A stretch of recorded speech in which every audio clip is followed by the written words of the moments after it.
everyone. Welcome to our live signing. We're signing all of your book plates right now. And we wanted to thank you all for joining us. Thank you for our joining publisher, Tamar. Hi, everybody. I'm Tamar from Penguin Random House, and we're here to celebrate the publication of Elizabeth Olsen and Robbie Arnett's debut picture book, Hattie Harmony, Worry Detective.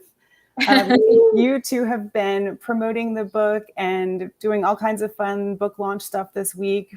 Why don't you start off just by telling us a little bit about how the week has been? It's been really exciting. It's we got to do our first reading event in person, which was really fun for us to get to read the book to people. And we also got to do the voices for the audiobook. So our reading kind of feels like a performance of what we practiced. It's been perfected.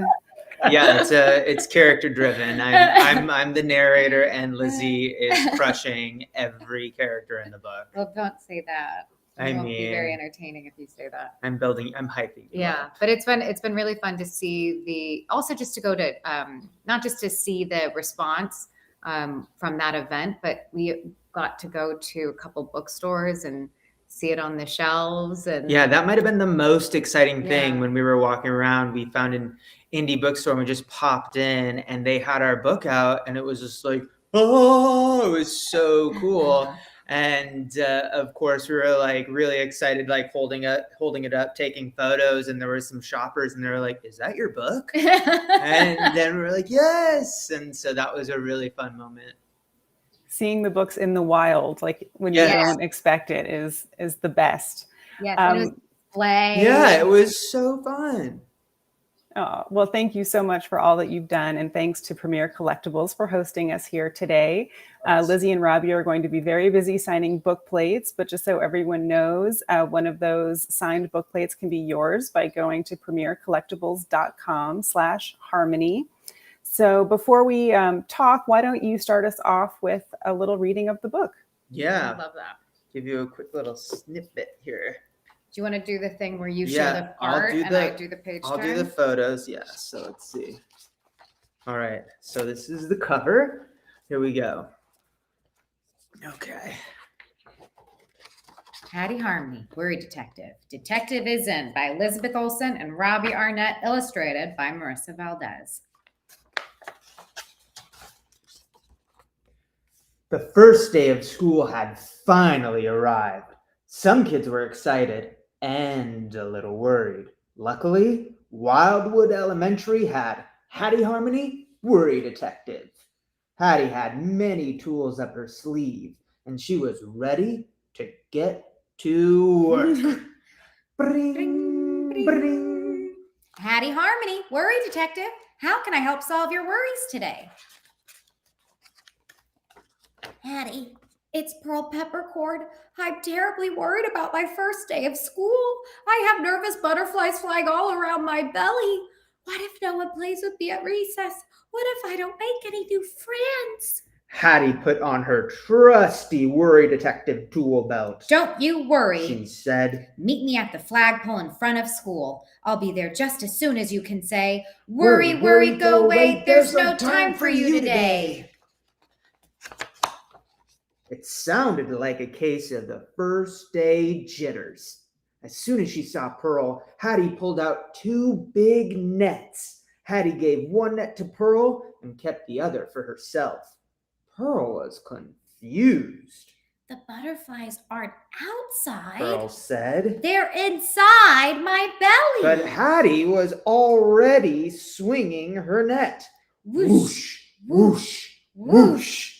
The butterflies danced with the birds, boogied with the bees, slept in the grass, and even climbed up the trees. Pearl and Hattie were having so much fun catching and releasing the butterflies that suddenly Pearl realized. Wait a minute, Pearl said as she rubbed her belly. I don't feel the butterflies anymore. Hooray! That's right, said Hattie. If we focus on our movement and try to live in the moment, our worries can fly away.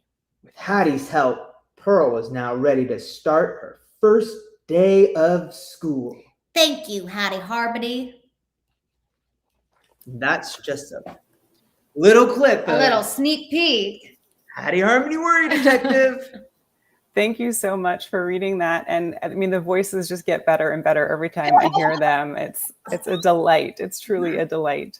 So I met the two of you about 2 years ago, right at the beginning of the shutdown, which was a very worrisome time for all of us. And we started talking about various children's book ideas that you were working on. And why don't you tell the audience a little bit more about why you wanted to write for kids specifically, and also how you thought about exploring the theme of wellness?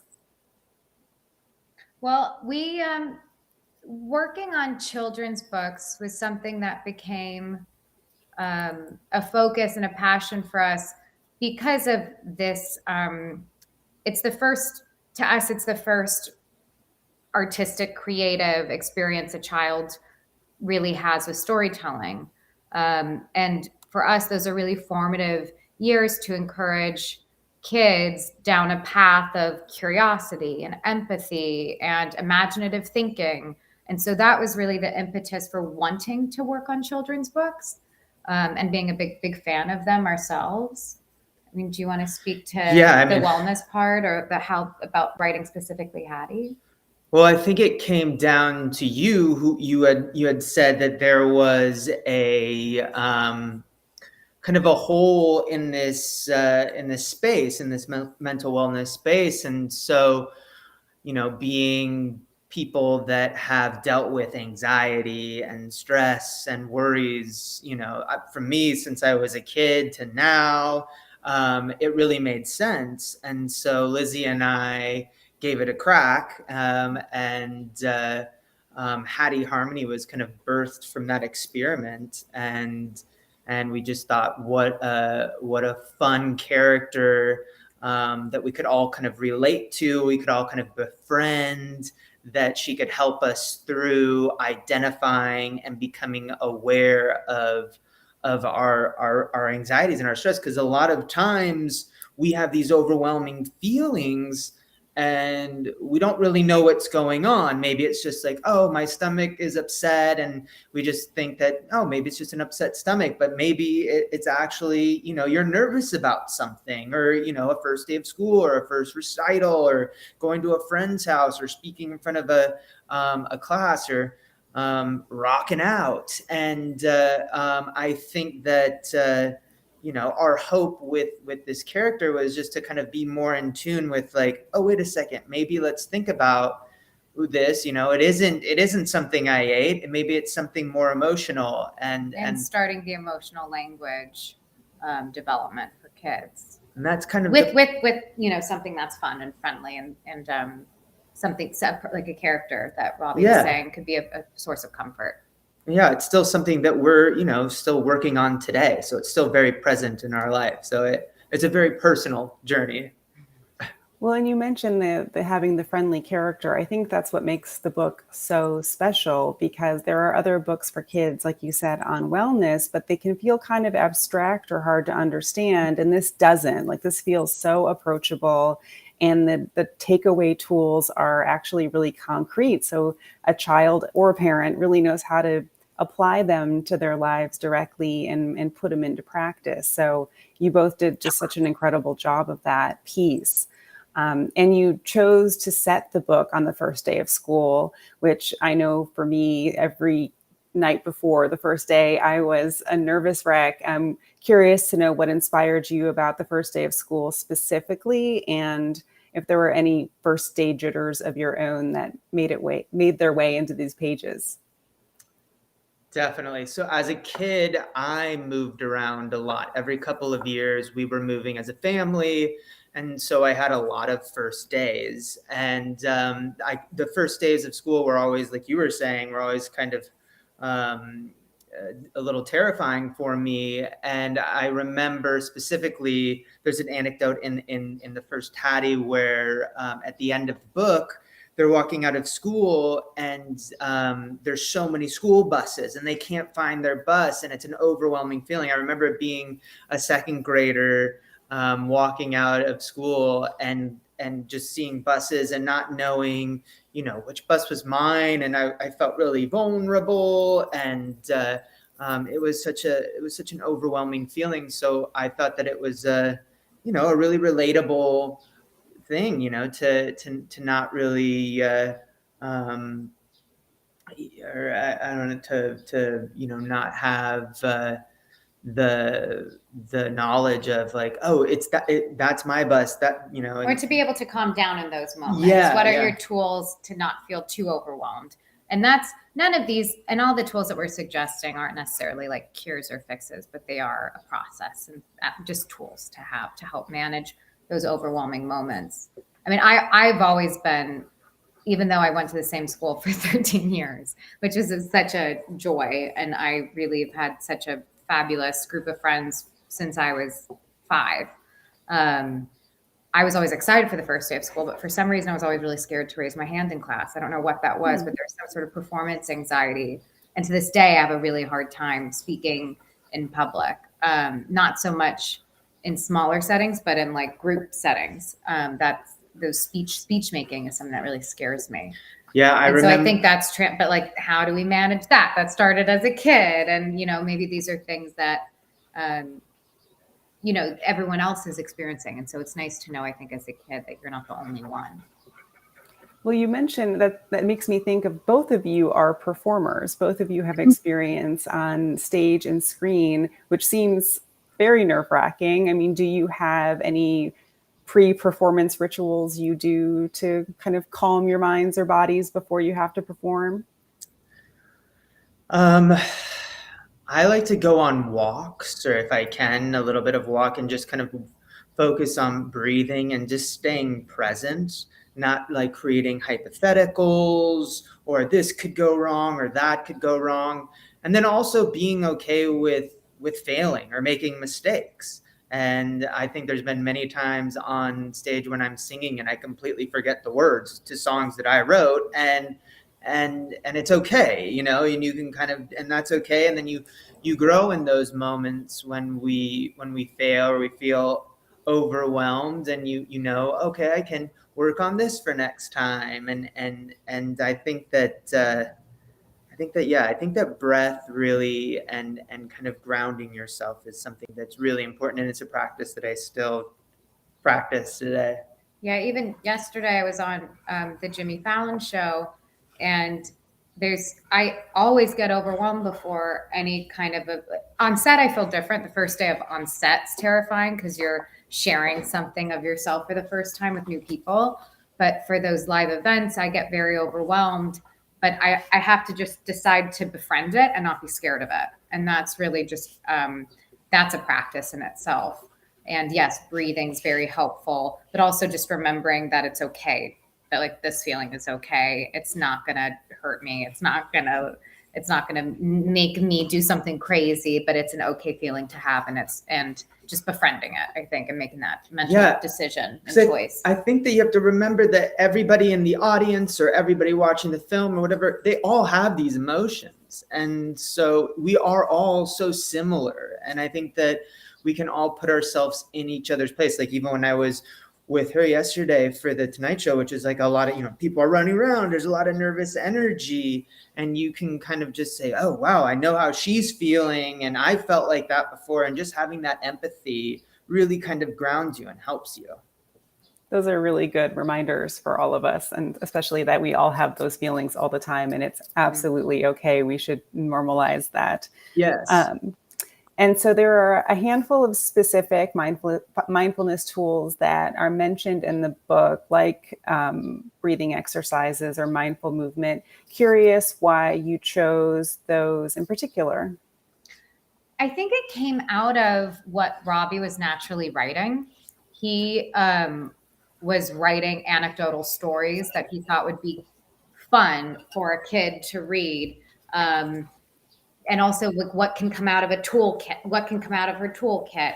And I think it really started with this idea of Robbie thinking it would be cute that when we feel butterflies, what if we caught the butterflies, but not necessarily making it a mindful movement anecdote, but it seemed like a problem and a solution for storytelling that happened to also have an actual skill, like tool behind it.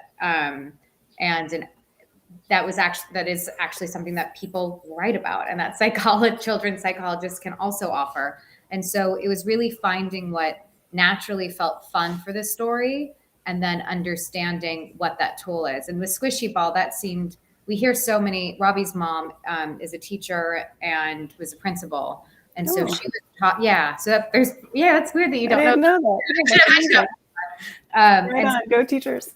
Yeah. And so she was talking about kids who get easily distracted in class, and stress balls are a tool, but so is just like anything that is tactile, that either makes sound or has a texture. Because there's something that focuses a distracted mind if you're which is different than a stress ball, but they are kind of related in how you can focus yourself in the moment by something tactile.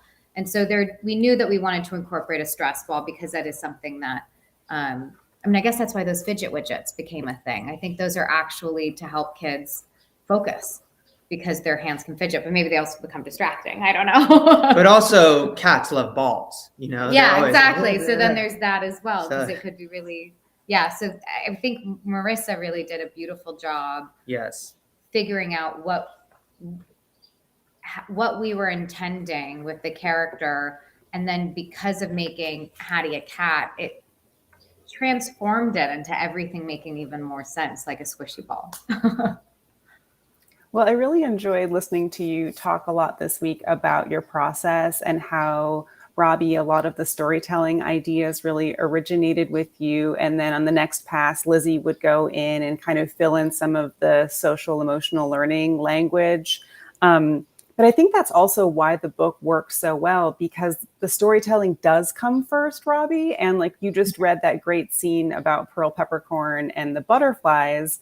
It's just such a natural story, and it feels natural. It feels like, oh, I have the butterflies inside, they're not outside. And then you get this kind of sneaky lesson of where the mindful movement comes in. So I just think it's a testament to why the book is so enjoyable, because it does feel like the story came first, and not that you took these ideas of mindfulness or like, oh no, we have to fit these tools into a storybook. It doesn't feel that way at all. The story really flows naturally and it comes first.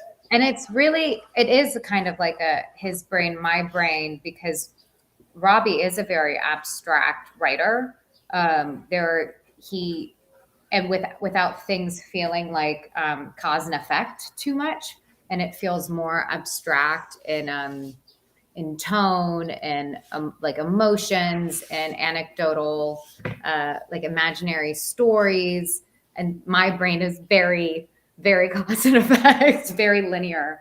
And so it works really well together. But so it does feel like quite a 50 for us with creating Hattie Harmony. And I think that if I didn't have Lizzie, at this point, Hattie would be like 700 pages and it would be like off on tangent. So we really couldn't do it without each other. Yeah, it feels like a true collaboration for both of our minds and also sensibilities, and coming from two people who have to discover tools for ourselves, and how we've had to manage our own worries and anxieties, and then trying with your help and with consultants' help, trying to figure out how is the language most effective for children for those social emotional skills that they could get from this book. And there's a great author's note that you have in the back of the book, which kind of contextualizes some of the things we're talking about and some of these tools. So, in case it doesn't really feel overt when you're reading it, then you can go back and see, oh, that's how, a child could alleviate anxiety in that specific situation. And in that author's note, you talk about identifying your feelings and the importance of identifying them. So maybe tell us a little bit more about why you had Hattie be a detective, a worry detective, to learn how to identify those feelings. We've always been of the mind, even as adults, that the hardest thing to do is to actually give a word to whatever the feeling is that feels overwhelming. that's something that's useful for adults. But I think especially with kids, the first step of anything is to understand that we have language tools. And the moment we can identify something, the more manageable it becomes because we've identified it. But now we also are providing tools as well on how to. And so the detective work is quite literally trying to discover and do detective work into what is it that I'm feeling? Why am I feeling this way? And Hattie's doing her little detective work, trying to help her friends and also have it be fun. And it might be nice to do like a real kind of mystery version. Yeah. For Hattie one day, for it to really feel like a detective beyond just this kind of cause and effect, because it can feel a little surface, like, I'm nervous, but and so I must be anxious about this, but then being the detective, you go deeper into the heart of the matter, and you can really start to discover what's going on, and that also might lead you down a journey to like some of your other worries, and it becomes this like really positive domino effect where you're like, oh wow, okay, well, I was nervous about the first day, and that's maybe ties into some of the like I was nervous to go over and hang out with this friend, or all this stuff. Or there's a fear of, instead of it just being I'm scared to talk in front of the class, I'm scared to talk in the class because I fear I'm gonna make a mistake. And there's a lot of detective work that can go deeper from just a surface feeling. Yeah, and I think finding the words is really hard. So, I mean, as an adult, I really appreciate kind of a prompt there to try to figure that out. You did such a really lovely job about that. Were you thinking about kind of the whole family reading the book together and the broader experience of it being helpful for kids, but also parents or maybe teachers in a classroom? Yeah, absolutely. I think that, some of my earliest memories were like me and my sister getting read to by my parents, and we were, and so it was kind of in that realm of like, oh, Hattie can be kind of for the whole family, or, grandparents. I remember my grandmother coming over and reading to me, and then we'd have, story time in school. And so that was kind of the Hattie and her friends were kind of born from that idea and that hope that it could be something that the whole family or school or, babysitters, caregivers could get involved in. I also love that Marissa has created art that feels like when you read it multiple times, it's also fun for the family, because we just made a discovery yesterday. Yes. Marissa had a little Easter egg in there that we never noticed, which is shocking with the amount of times we've stared at the book. But there's just so many little details that she's put in that on multiple reads will continue to make you laugh and smile. So I think in that way, it's also fun for the parents, because it's not just if the artwork is simple, but it's also, there's like amazing details in there. So many details. Well, since we're talking about our lovely illustrations by Marissa Valdez, I think everyone will be kind of surprised to know you didn't always envision Hattie as a cat. So why don't you tell us a little bit more about that process? Yeah, we had talked about, at first we were thinking, animals are this very relatable thing for kids, and but then Robbie and I were like, well, maybe it should be a child. Maybe we should just represent what they look like on a page so that they feel, I don't know, maybe we just thought that maybe that would be a little bit like simpler for a kid or something. And when Marissa came back, she drew a version of Hattie as a human, a human child. And then she drew a version of Hattie that really felt like she enjoyed more. Like you could feel it in the art that she was having more fun with the character, with Hattie as a cat. And then she created the other animals that were going to be at Wildwood Elementary. And we already named it Wildwood Elementary because we were just like merging names of schools that I grew up around. And so she really took it to the next level And she did such beautiful work with like Duncan Delmar being a dolphin who's in a wheelchair because dolphins have fins. You know, there's just little thoughtful things that she came up with. You Seymour Swiggletooth. What animal has like, you know, teeth that look different from ours? And she comes up with a beaver. And so it really felt like she had added a depth to it by actually making people animals and not kids that that we really responded to. And her character drawings have so much personality and so much humor that we just fall in love with her art. If it's not too much trouble to hold up a page, just curious to know if you each have a favorite page in the book that you would share. Yeah. Or an Easter egg illustration, because that's Well, always, well, I know, I went through again too to see what little details I might have glossed over the first 100 times. So this is my favorite just because I feel like the journey you can have with this spread is so fun. And the Easter egg that she pointed out was that Duncan Delmar, his backpack is actually a fish tank. Love it. And I don't know how we never noticed that, but I also am obsessed with this poodle. This poodle is like my favorite. And the whale. And the whale also just with his little floaty or backpack. It's just the whale with the buses is so funny. No, I love this yellow page, the breath page. I mean, I love it aesthetically. I love the coloring and everything, but like it literally is something, the breathing in, that I have to remind myself like every day. Even on the flight home yesterday, I was like, all right, what would Duncan Delmar needs? 1, 2, 3 in, 1, 2, 3, 4. I mean, I was like mantraing myself, and so that page really speaks to me visually, and there's so much humor on every page. It's really such a joy to look at. She poured a lot of love into it, and you can really tell. Yeah, parents are going to enjoy going back to it again and again. Robbie, I have a question specifically for you as a musician and songwriter. How did you find writing a picture book different than writing a song? Were there any similarities? There's some similarities. I with songwriting, I tend to start with a title and then kind of find my way through that. And with Hattie, it was kind of a similar process where it was Hattie Harmony, Worry Detective, and then it was like, okay, what's the story there? And I think that there's also some of the similar muscles that you flex with some of the lyrical writing, like the mantra, the worry, go away. There's no time for you today. Feels like it could be sung, and some of the rhyming patterns.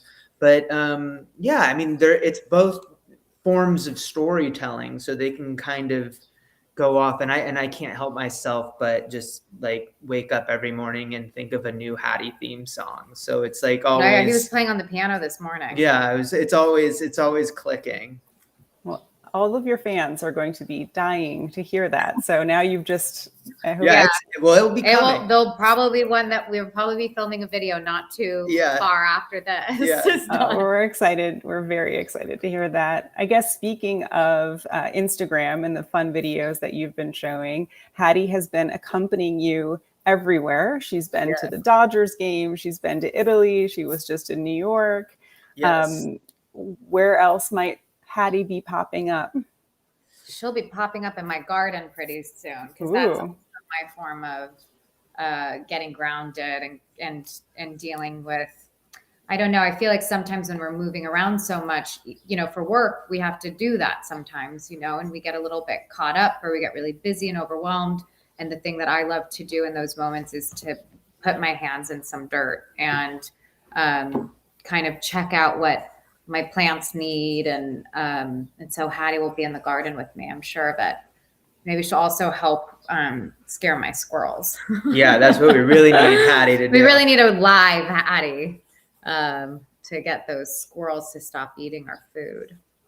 What about you, Robbie? Are you going to take Hattie anywhere fun? I think, let's see, where Hattie might go to some more bookstores. Hattie might start popping up at some bookstores. I think she'll jump in and see I think she gets a kick out of seeing her books on display. So yeah, she's coming to a bookstore near you, definitely. Well, why don't you tell us a little bit more about writing together? Because collaboration can be really tricky. Did you two ever have any creative differences while working on the book? What was your process like? I think when we were making the second book, we were trying to make sure that it wasn't too repetitive. And I think there was a moment where you really wanted me to step in and do some of the creative in a way, because Robbie was feeling a bit stuck. And so that became a challenge for me, just because I felt like I was overwhelmed with work or something. And so I think boundaries of when we're both mentally capable and ready to approach writing has been part of the dialogue. But I think what came out of it, with me participating a bit more from the anecdotal side, where instead of carving out what Robbie writes, we were able to really come up with some new concepts that feel different from the first book that we're excited about. And because of that dialogue, we now have ideas for if we were to have the opportunity to do more books, because we do think there's so many ways that it's not just about, it's not just about nerves and worries, but it's about when we want to succeed, when we responsibility, how exciting it is to have responsibilities as we get older, but also that comes with a whole new set of emotions that are all related to each other. But we thought there's a lot more storytelling that we think that we can have, because of, I think, the moments where it's felt a little stuck. And so we've had to have bigger conversations to kind of unlock it. Yeah, always keeping Hattie playful and the group of friends connected, and never feeling repetitive. Yeah, repetitive or overly maybe academic, or we there's really like what you were saying earlier about not wanting it to be so driven of like teaching lessons, but really driven by the stories being fun, and also something that could make something fun on a page. Yeah, I think there's certain things I'm really excited to see come back from Marissa with the second book, because I do think some of them are a lot about the art and how you can express the characters. Yeah, and the mess that they get into. And just to let our audience know, there will be more Hattie adventures in the future, but everyone's going to have to wait until next year. So until then, everyone, please check out Hattie Harmony, Worry Detective. And if you want a signed copy, Lizzie and Robbie are signing book plates right now. And all you need to do is go to premiercollectibles.com/harmony. So I'm going to go to our fan questions. There were hundreds of them. So everyone is so excited to talk to you and to talk about the book. The first question is from Flo from London. What books did you enjoy growing up, and did you get any inspiration from them? I really loved the Spot books. And I think the reason why I loved them so much is because they felt like little adventures that I went on as a kid. I feel like I even dreamt as if I were Spot.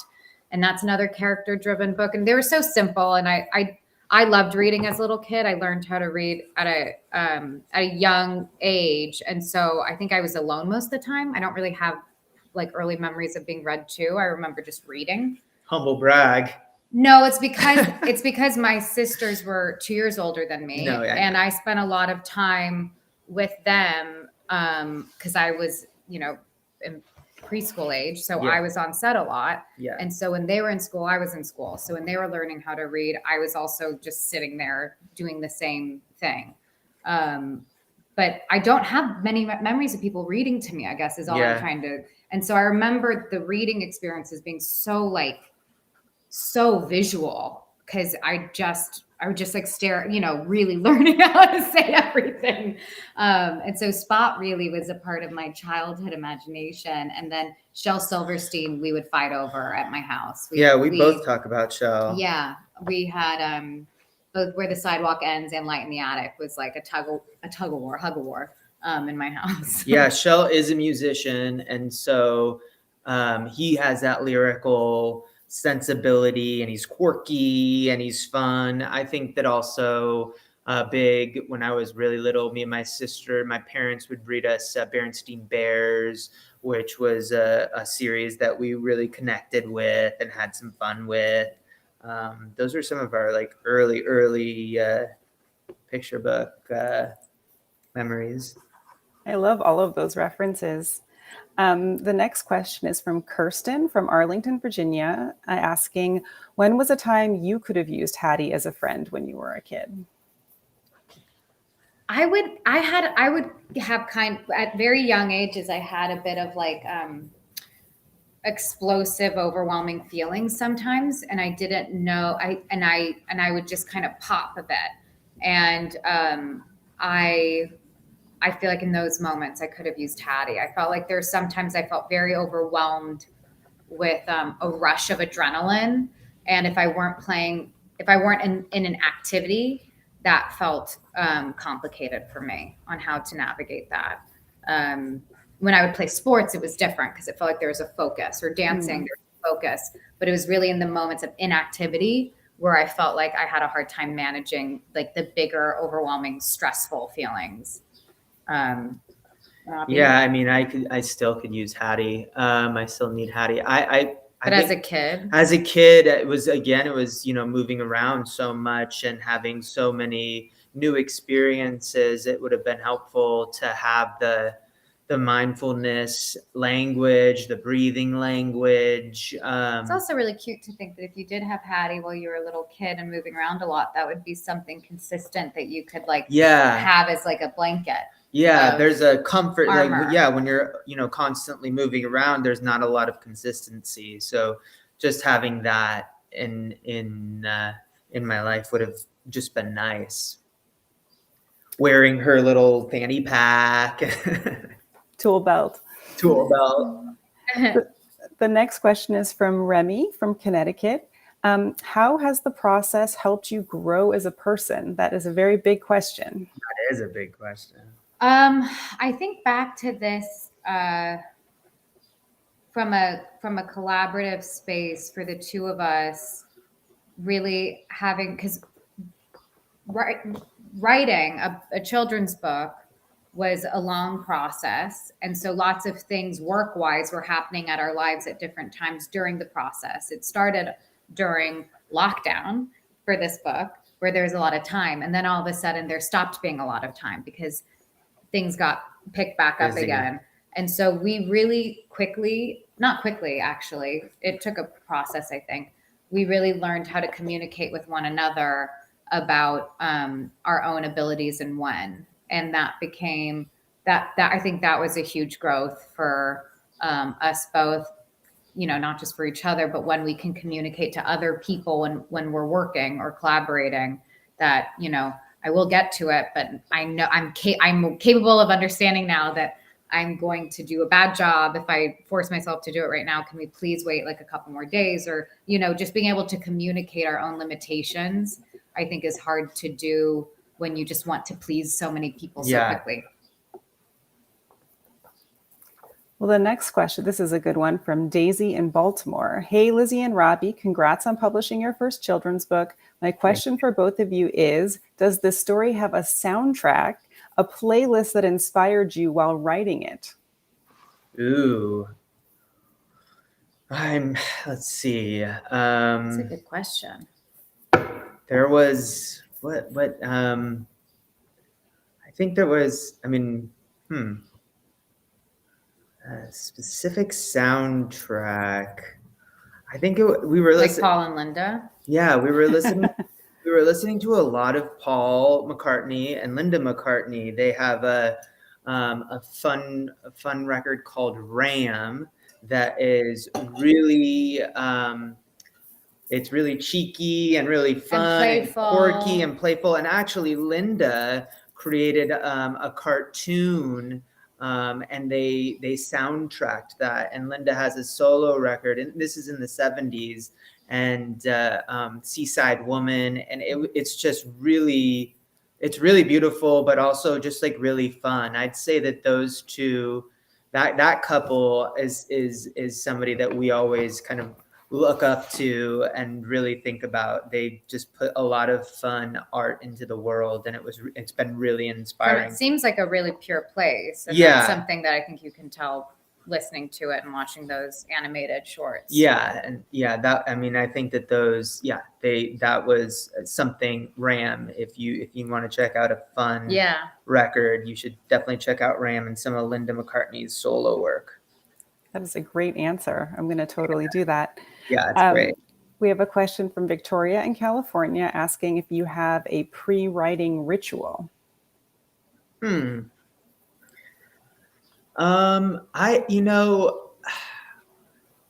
is so difficult because it can take so long to just get into a rhythm, and it's easy to get frustrated if you start writing and nothing's coming. It could take hours, it could take days at times.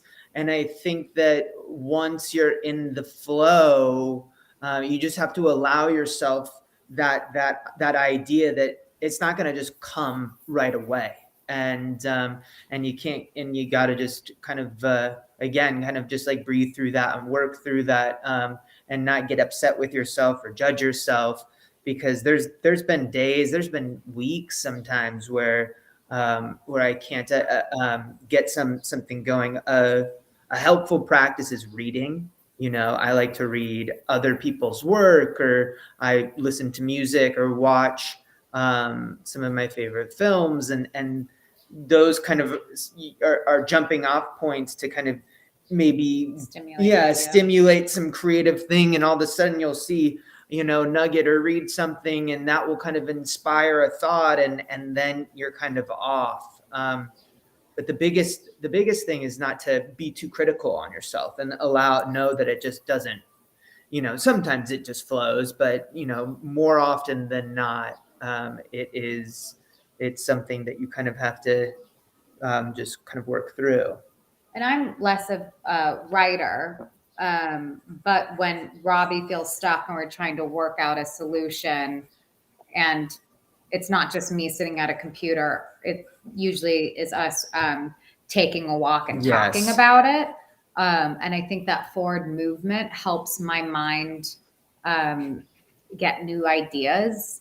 For some reason, I do think there's something to that, of forward motion while allowing thoughts to be fresh. And so in those moments, we usually take out like a little voice memo if something sounds like it's working, and recording those ideas or thoughts at that time. And that kind of helps break something that feels stuck. That can help. But yeah, we don't always have someone to talk to. Yeah. So I feel like your tasks are very helpful ideas. I love how you said earlier in the week too, how you really love to start the day with a walk. I think that's really good advice for everyone, just to kind of get out of their head and take a few minutes. So I really enjoyed that. Being out in the world first thing, not looking at a phone or a computer, and just actually seeing the sky and a tree or a building, or just walking by people. There's something very grounding and stimulating to start a day like that. Well, I think this is our last question, and it's from Elisa in Germany. Do either of you have a personal worry detective? Or are you each other's worry detective? I think Lizzie is my worry detective. And you're my worry detective. Yeah, I think that's a nice partnership. It's another bonus. Beautiful thing about about our partnership, is that, in moments where we get a little overwhelmed or a little too excited, we're really there to kind of help each other. And it's so special that. Yeah, I get overwhelmed at work. I wouldn't say quite often, but it does happen. I think every job there's some sort of really overwhelming period, and Robbie's very helpful with communicating to me, either like this is what happened last time, or just things that seem obvious to him, but to me in the moment feels so so big. And so Yeah, I do think we're each other's worry detectives. Yeah, in a even way. if I'm not able to write something, or oh, I'm never gonna write again, and it's just like, you know, like Rome wasn't built in a day. Take a breath. We're gonna get there. And so it's just it's a really I'm just so lucky to have Lizzie, kind of helping and guiding me and being my worry detective. Well, that might be a perfect place for us to end today. I want to thank both of you for signing all of those book plates. And I want to remind everyone again that you can get your signed book at premiercollectibles.com/harmony. And Lizzie and Robbie, thank you so much for joining us today. It's been fun to chat with you, and I know everyone really enjoyed it. Yeah, thank you, Tamar. Thank you for prompting us today. In this Anytime. Well, thanks, everybody. Yeah, thank you, everyone, for tuning in. Yeah.